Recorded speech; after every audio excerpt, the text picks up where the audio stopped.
Hello, good morning and namaste from Nepal. Dear Chairperson, Presidium of this conference, delegates and scholars from across so many frontiers, presenter, me, Dandapani Gautam, PhD scholar, NSU Nepal. Here, today I am going to present on the topic Vedic mathematics, sources and reality. We can easily find many reliable and authentic documents on Vedic mathematics and related practices in the internet. We can easily find videos in the YouTube and can search for it in the Wikipedia. We can see the term Vedic mathematics is originated from Vedas. The researchers are carrying out their research on it. To explore the source of Vedic mathematics, here the researcher has consulted many sources based on the available materials in the internet. Before exploring what Vedic mathematics actually is, the researcher found some criticisms like it is neither mathematics nor Vedic. Its sources are not found in the Vedas, and so on. For this, the researcher has carried out a research on this topic, Vedic mathematics, sources and reality. And to carry out the research on this topic, the following statements of the problems are stated, which are as below. Are the Vedic mathematics sutras from Vedic text? Do the terminologies of Vedic mathematics match the Vedic text? Is Vedic mathematics neither Vedic nor mathematics? To find the answers of the statement of the problem, the following objectives are targeted. The objectives of this study were to search for the sources of Vedic mathematics from Vedic text are as follows. To identify whether the Vedic mathematics sutras from the Vedic text. Similarly, next, to identify whether the terminologies of Vedic mathematics match the Vedic text. And last, to find supportive logic that helps to verify or falsify Vedic mathematics is neither Vedic nor mathematics. Now we discuss the sources of the data. Every research utilizes the data, and the result findings of the research is made based on the data analyzed. Similarly, here also the data used in this study, which are as follows. All the information of this research is related to the Vedic perspectives, and the data are in the form of words.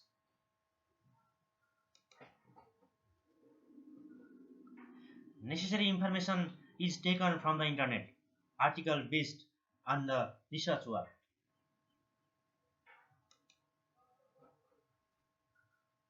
The original book of Vedic mathematics in the English language, if not otherwise mentioned. So the source of the data is secondary in nature. Now we discuss the design and methods of the study. Every research findings are based on its design and interpretation of the data and its methodologies. Here, the study is based on the document analysis of the resources on Vedic mathematics. Mainly, the documents analyzed are the research findings in the book Vedic Mathematics Research. It is a kind of library research, so the study is descriptive in design and analytic in nature. Similarly, the method of conducting the study is just library visit and document analysis.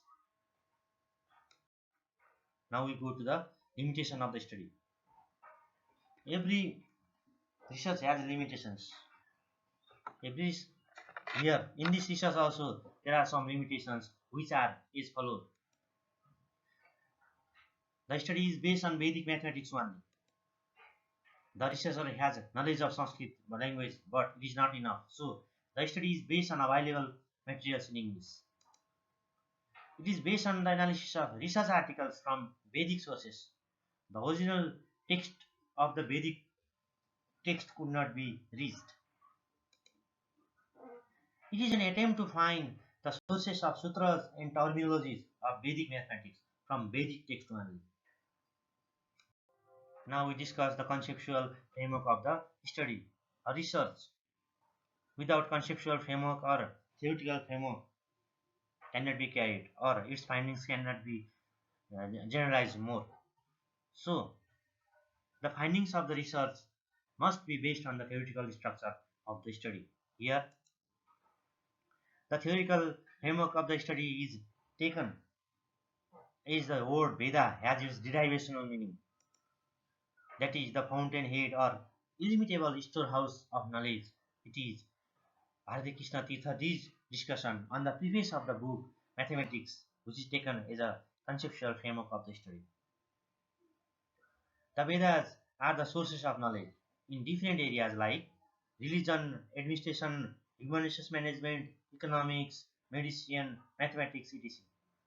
The perception of Vedas depends on the intuition, wisdom, or approach of the scholars of related field. So, the Bharati Krishna Tirthaji's discussion on the preface of the book Vedic Mathematics is taken here as a conceptual framework of the study. Now we discuss the reliability and validity of the research. Every research should be reliable and valid. If a research is based on the theoretical framework and it is guided by the statement of the problems and the interpretations are made based on the reviewed literature, then it will be valid. So here in this structure, in this research, the following exercises are made to maintain the validity of the research. This study is based on the published sources related to research area 1. Here, the literature and the findings of the different researchers are collected and analyzed. Findings have been drawn is guided by the statement of the problem. So, it will assume that the findings of the study will be reliable as well as valid. Now, we discuss the handwritten manuscript notebooks of Bharati Krishna Tirthaji Maharaja BKTM on book Vedic Mathematics VM in 16 volumes. Sri Bharati Krishna Tirthaji Maharaja BKTM has declared himself about Vedic Sutras dealt within the 16 volumes on Vedic mathematics. About this, till now, there is no any criticisms found or anyone has not refuted towards the discoveries of Bharati Krishna Tirthaji. I mean, in the internet articles or published sources, we find that the work is of Bharati Krishna Tirthaji. At the age of 27, Bharati Krishna Tirthaji Maharaja studied advanced Vedanta philosophy for 8 years from 1911 to 1919. Also, he had practiced Brahma Sadhana at the feet of his seniors. In this time, he had discovered 16 sutras associated with Vedic mathematics. This discovery was carried out in manuscript notebooks in the 16 volumes. And all these informations we can find in any published sources or internet articles. Here, the researcher has cited the website of Govardhan Pitha from where it is paraphrased here. It is believed that the manuscripts notebook are kept safe but later found lost. Similarly, now we give the continuity on the discussion. Kandaswamy WBV 2006 writes in the preface P7 that Veda has its subsidiary in apocryphal texts, some of which remain in manuscripts and others have been printed but formulation has not closed. The work of Bharati Krishna Tirthaji deserves to be regarded as a new parasistas by itself, and it is not surprising that the sutras mentioned herein do not appear in the hitherto known parasistas. This is found in the book cited in ResearchGate as below. At the time, 1911 to 1919, Bharati Krishna Tirthaji Maharaja made his discoveries. Bharati Krishna Tirthaji had access to a vast range of library sources, many of which have never been published. So that he calls appendix portions of Atharvaveda are not necessarily the same is what others call the same. Similarly, we discuss Professor Sane tries his utmost to trace the whereabouts of the handwritten manuscript, but his efforts do not seem to have met with any degree of success so far. This loss of the said manuscripts were finally confirmed in 1956. Bharati Krishna Tirthaji Maharaja rewrote the present volume from memory, giving with an introductory account of 16 formally reconstructed on his own. The typed script of this book was left over by BKTM in USA in 1958 for the publication. The book was published in 1965 after about 5 years of his demise in 1960. All these discussions show that Vedic mathematics sutras are from Vedic texts. We discuss Vedic sources of Vedic mathematics sutras. Is published in Sambodhi 2000. The record of Bharati Krishna Tirthaji Maharaja was made available for a talk demonstration to a group of students at the California Institute of Technology on 19 February 1958. And Bharati Krishna Tirthaji Maharaja have been recorded to have said that I also speak summarily about mathematics which I have been able to get from Sutras of Atharvaveda. Giving some further details, he says, one particular portion I am referring to a particular portion of Atharvaveda is called Ganita Sutras. The Ganita Sutras are also called the Sulva Sutra, the easy mathematical formulae. That's the meaning of expression. And there are 16 sutras, 16 aphorisms in all. In general name Ganita, mathematics is given to subject. From this, it is concluded that sutras were obtained from a particular portion of Ganita Sutras, also called Sulva Sutra of Atharvaveda. It contains 16 aphorisms in all. In Atharvaveda, there is Sthapatya Veda in Sanskrit terms that can have applications of mathematics to other departments.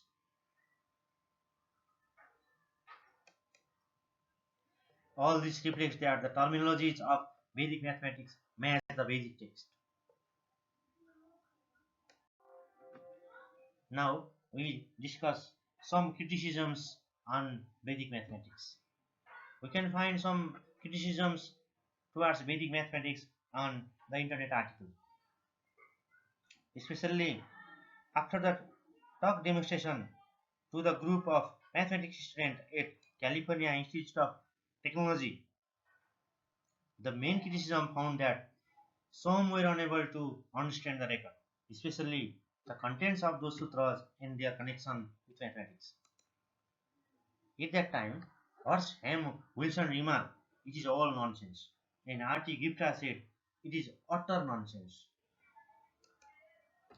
After this remark, Bharati Krishna Tirthaji Maharaja felt there must be something in the subject that made the readers unable to understand. Bharati Krishna Tirthaji Maharaja concluded to dismiss something offhand as nonsense because it is not understandable was not correct. This shows some reactions or disarray remark about the work that is in the initial form of writing.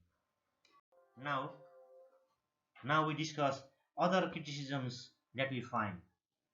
Yash Dani, in an article entitled Vedic Mathematics, Myth and Reality, writes, the word Vedic has use of which promise dividends, especially in the oral context in India. Mathematician R.K. Raju had published an article in the Hindu asking where is Vedas in Vedic mathematics to be found. Though we find some criticism on Vedic mathematics, but it seems that such criticisms are from mathematicians, but not from an expert on Vedas or not from a Sanskrit scholar. So the criticisms are not much valid. After the talk and demonstration to the mathematics student at California Institute of Technology, Bharati Krishna Tirthaji Maharaja found some criticisms towards his writing. Then he has revisited on his work. The theme of an article of Karnasatu 2000 published on the Akshardham Center for Applied Research in Social Harmony was is this. Bharati Krishna Tirtha Maharaja BKTM has revisited his work, justified his work with Vedic text, and presented it to his senior gurus and become an acceptable from that time. This affirms the Vedic sutras are from Vedic text. Now we discuss Vedic sources of the Vedic math sutra terminology. Kansara 2000 writes, the Vedic math sutras contain some very common mathematical terminology, which has so far been hardly examined from this point of view. Dr. Satyakarma Verma's research conclusion mentioned that though the term employed in these sutras cannot be claimed to be the Vedic origin, they are later synonyms of the equivalent original Vedic terms. The Jagadguru claims that he had adopted nothing but Vedic mathematics. He is right in his way. We give the continuity on the discussion of Vedic sources of Vedic math sutras and terminologies. Dr. Verma adds, on closer examination, we find that most of the terms utilized in the Vedic math sutras are found to be prevalent in Sauta Sutra and the Sulba Sutras. Showing the 30 different terms of Sulba Sutras used in Vedic text, he concluded most of the terms utilized in the Vedic math sutras are not new but quite as old as the sutras. This connection shows that Vedic mathematics sutras cannot be branded as non-Vedic because they do not incorporate the very ancient Sanskrit linguistic usage mostly found in the Vedic Samhitas of Brahmanas. All these literature discuss so that Vedic mathematics is Vedic. Now we discuss the Bell's view. Bell in 1978 writes, proof is an argument or presentation of evidence that convince someone or persuades someone to accept a belief. To him, the following are situations in which one can accept the truth. Personal experience, acceptable of authority, observation of instance, lack of counterexample, usefulness of result, deductive arguments. Here, this work is document analysis based on the words. All the documents cited are either common or research based. We don't have much research based on counterexample in this topic in our context.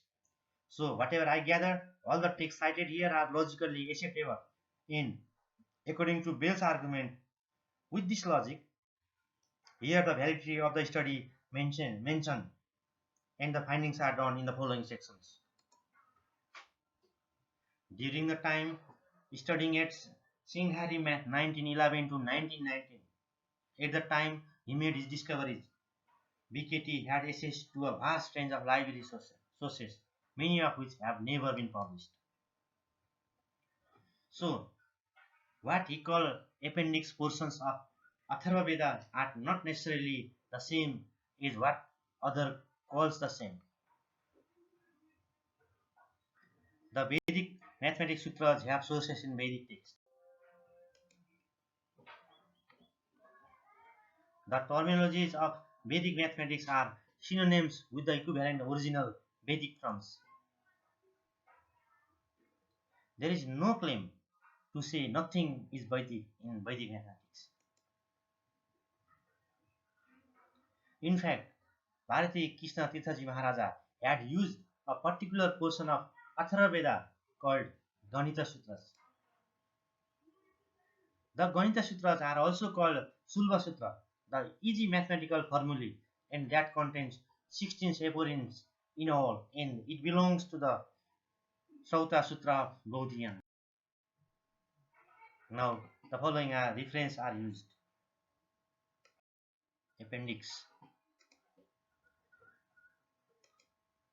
Dr. Satyakarma Burman's research conclusion cited on page 13 and 14 of Sambodhi Journal 2000 considered here as an appendix, and it is as below, and you can find in the following journal.